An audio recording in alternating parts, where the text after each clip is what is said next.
이어서 독직폭행 의혹 관련해서 갈라진 검찰의 모습을 한번 짚어보도록 하겠습니다.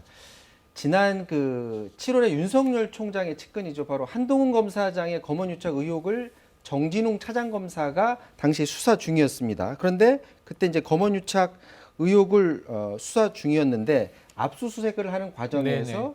검사들 간에 몸싸움이 있었다라는 거예요. 근데 그 몸싸움을 두고서 당시에 그 네. 정진웅 검사가 이번 사진 공개하면서 내가 오히려 폭행을 다쳤다. 당했다. 네. 다쳤다. 뭐 예. 이런 주장을 해서 좀 논란이 있었죠. 당시에 폭행을 당했다는 아니었고요. 이 몸이 놀랐다라고 이야기를 하고 이번 사실을 이제 사진으로 네. 알렸는데 이런 겁니다. 유심칩을 압수수색하기 위한 과정에서 압수수색 집행하기 전인데 압수수색 당할 텐데 그럼 나는 변호사를 입회시키겠다라고 해서 한동훈 검사장이 변호사에게 전화를 걸려고 하는 상황이에요. 네. 그런데 정진웅 검사가 보기에는 비밀번호를 해제하고 저 폰 안에 있는 증거를 삭제할 삭제하려는. 가능성이 있다라고 해서 제지하는 과정에서 정 검사의 입장, 제지하는 과정에서 같이 몸의 균형을 잃고 넘어졌다. 네. 그래서 나도 이 몸이 다쳤다. 병원에 입원까지 했다라고 이제 밝힌 거고 이 한동훈 검사장의 입장은 갑자기 탁자를 넘어서 날아와서 나를 넘어뜨리고 목을 누르면서 휴대폰을 빼앗으려고 했다. 이 폭행이다. 그래서 독직 폭행으로 이제 고소를 한 거예요. 지금 기소까지 된 상황이죠. 자, 독직폭행 혐의로 현직 검사가 기소받아서 그리고 재판까지 받는 거 어떻게 보십니까? 처음인가요? 사실상 뭐 처음으로 생각이 되고요. 이 독직 폭행이라는 말 자체를 최근에 들어본 적이 없으실 사실 거예요. 저도 처음 들었습니다. 왜냐하면 이게 수사기관이 직무 중에 범한 어떤 폭행이라고 하는데 사실 뭐 불법적인 체포나 감금, 고문 같은 거를 막고자 만드는 거기 때문에 예전에 뭐 권위주의 정부 시절에서 우리 이제는 예전 뭐 드라마나 영화 같은데 왜 이렇게 잡아다가 사람 이렇게 함부로 때리고 이런 경우 있었지 않습니까? 그거 막고자 만들어놓은 어떤 혐의이기 때문에 현직 검사가 더군다나 요즘 같은 시대에 독직 폭행으로 기소가 된다? 생각하기도 어려운 일이었죠.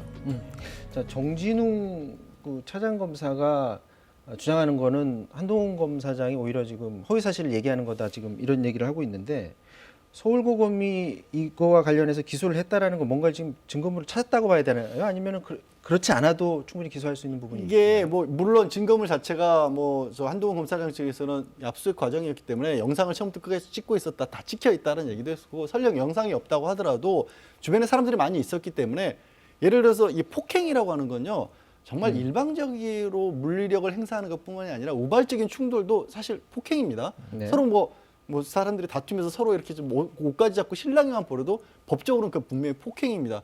그리고 이 정진웅 현재의 차장검사가 당시에는 영장을 집행하고 있는 중이었기 때문에 직무를 행하고 있는 것도 맞습니다. 그러니까 법원의 법률에 문헌 그대로 적용을 한다라면 수사를 맡은 검사가 자기 일을 하는 과정에 폭행을 했기 때문에 그것만 그대로 갖다 붙이면 독직 폭행은 맞는데 그런데 앞서 말씀드렸다시피 이게 과연 그런 어떻게 보면 이 범죄를 만들어서 막고자 하는 취지가 맞는 상황인가 여기에 대해서는 의문부호가 찍힐 수밖에 없는 거죠. 영상만 확실하게 보면은 영상을 알 수 있을 본다면 텐데. 그때 상황이 그러니까 좀 일방적으로 진짜 위압적으로 그렇게 강압적인 폭행을 한 거냐 아니면 말씀드린 것처럼 정말 우발적인 상황이었느냐 이거는 가리기가 쉬울 텐데 설령 우발적이라고 할지라도 그냥 글자 그대로 있는 그대로만 적용을 하면 독직 폭행이라고 볼 수도 있는 여지는 충분히 있다는 거죠. 하지만 원래 법의 취지를 따져보면 과연 이게 독직 폭행이 될까 또 의심스러운 부분도 있는 거죠. 개인적으로 보시기에는 제가 어떻게 될 봤을 것 같아요? 때는 범죄는 고의, 그러니까 내가 어떤 행동을 한다는 것을 인식을 하고 있어야 되는데 그때 당시 부장검사였고 한 검사장은 네. 검사장이었거든요. 부장검사가 영장을 들고 찾아가서 압수수색 한다는 것마저 어찌 보면 심리적인 부담감이 있는 상황이었지 네. 고압적인 자세에서 뭔가를 물리력을 행사한다? 저는 개인적으로는 가능성이 그렇게 높지 않다고 봅니다. 자, 이번 사건이 주목되는 거는 이 사건이 이제 추미애 장관과 윤석열 검찰총장의 어떤 대리전 성격을 네. 띄었다 이렇게 보는 사람들이 많기 때문인데요. 대검이 법무부의 정진웅 검사에 대해서 직무 배제 요청을 했고 법무부는 절차상에 문제가 있다라고 해서 거부를 했습니다. 관련해서 추미애 장관이 법사위에서 관련해서 발언을 한 게 있는데 한번 듣고 오도록 하겠습니다.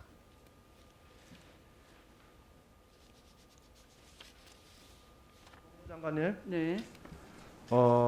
이제 정진웅 차장검사 이렇게 벌금형도 없는 독직 폭행으로 기소가 됐는데 이제는 직무 배제 명령을 내리셔야 되지 않겠어요? 사실은 독직 폭행죄에 대해서 수사팀 내부 의견에는 좀 이견이 있었다라고 하고요. 독직 폭행이 되려면 뭐 고의성이 있어야 되고요. 또 독직이 있었느냐 하는 증명이 있어야 되는데 그렇게 뚜렷한 증거가 있는지는 모르겠고요. 기소가 됐잖아요. 기소가 됐는데 무슨 진정하고 있습니까?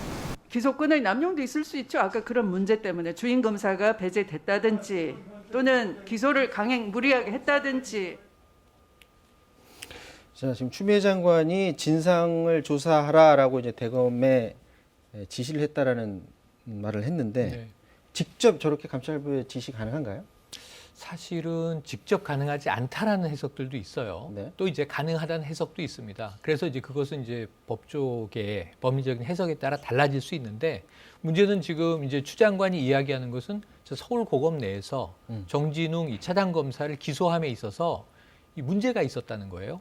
그게 확인됐다는 거고, 뭐냐면 주임 검사가 있었는데 주임 검사는 이게 정진웅 차장검사 기소에는 회의적이다. 이걸 독직 폭행으로 기소까지 해야 되겠는가?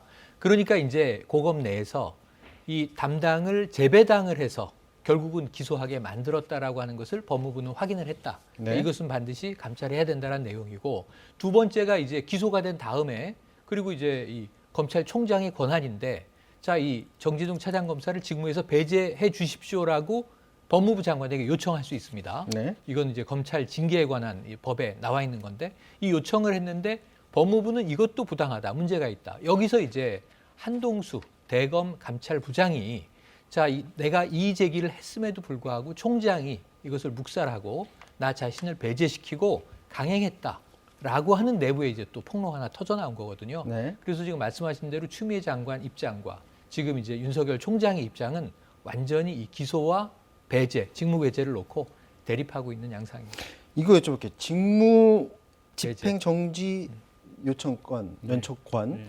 근데 이게 검찰총장의 권한이라고 하는데 이게 결재를 거쳐서 올라갈 거 아니에요? 그걸 결재 안 거치고도 바로 할 수 있나요? 결재를 거치는 건 아니고요. 정확하게 이 부분은 이제 검찰 사무를 총괄하는 게 검찰총장이기 때문에 네. 대신 이제 징계를 하는 것도 법무부 장관입니다. 네. 그러니까 징계의 전제 조건으로 일단 직무를 정지시켜 놓고 형사 재판하고는 별개로 검찰 내부에서 징계를 할 수 있기 때문에 직무를 정지시키겠다라는 건데, 징계와 관련된 부분을 업무를 맡고 있는 게 대검 감찰부다 보니까 검찰총장은 이 직무 지시를 한 것이죠. 나를 대신해서 이 직무정지 요청서를 작성을 해라라고 했는데, 감찰부장 입장은 뭐냐면 이게 부당하다는 거예요.